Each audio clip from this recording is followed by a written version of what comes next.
I want to tell you something that took me years to fully believe. Lowering your price does not make it easier to close deals. Most of the time, it makes it harder. I know that sounds backwards, but stay with me for 2 minutes, because this might be the most counterintuitive thing about early stage B2B sales. Here's the pattern I see constantly. A founder has a meeting, good energy. The prospect seems interested. Then comes the moment where price comes up. The founder, nervous, eager to close, not wanting to lose the deal, goes low. Really low. Sometimes embarrassingly low. And what happens next surprises them every time. The prospect gets less interested, not more. They start asking more questions, raising more objections, taking longer to decide, and eventually, the deal dies. The founder thinks, I need to lower the price even more. That's exactly the wrong direction. Here's what's actually happening psychologically. In B2B, price is not just a number. Price is a signal. It signals how much value you believe you're delivering. When you price low, you're not just charging less. You're telling the buyer, we're not sure this is worth very much. And if you're not sure, why should they be? A low price doesn't reduce risk for the buyer. It increases it. Because now they're thinking, if it's this cheap, what's wrong with it? Why isn't anyone else paying more for this? Price creates perception. And perception drives decisions far more than logic does. Think about the last time you chose the cheapest option for something important. A surgeon, a lawyer, a critical software system. Probably not. Because when the stakes are high, cheap feels dangerous. Your buyer is making a business decision that affects their team, their budget, their reputation. They don't want cheap, they want confident. And your price is one of the first signals of confidence they see. Now, I'm not saying price arbitrarily high.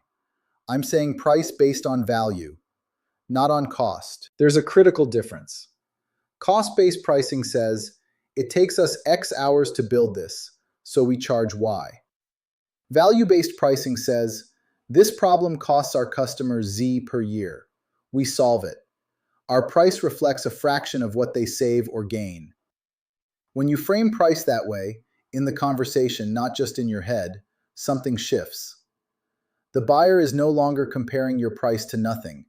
They're comparing it to the cost of the problem. And the cost of the problem is almost always much higher than your price. That's the conversation you want to have. Here's a simple example. Founder A says, our platform is $2,000 a month. Prospect thinks, is that a lot? I'm not sure. Let me think about it. Founder B says, most companies at your stage are losing around 15 to 20 hours of engineering time per week to this problem. At your average engineering cost, that's roughly $30,000 a month walking out the door. We charge $2,000 to stop that. Same price. Completely different conversation. Founder A is defending a number. Founder B is selling a return on investment. The buyer doesn't negotiate with Founder B. They do the math. The second thing low pricing does, and this is just as damaging, is it attracts the wrong customers. Price-sensitive buyers are the hardest customers to retain. They chose you because you were cheap. The moment someone cheaper comes along, they're gone. They push back on every renewal. They ask for discounts constantly. They drain your team's time and energy. The customers you want, the ones who stay, expand, refer others, chose you because they believe in the value. And they found out about the value partly because your price told them it was there. So what do you do if you've been underpricing? First, stop apologizing for your price. The way you present price matters as much as the price itself. If you say, it's $3,000 a month, I know that might seem like a lot. You've already lost the frame. Say it clearly, confidently, and immediately anchor it to value. Second, if you want to offer flexibility to early customers, do it structurally. An early adopter discount, a pilot program with defined terms, a success-based component. Not just, okay, I'll charge you less because you pushed back. That signals desperation. not partnership. Third, raise your prices and watch what happens.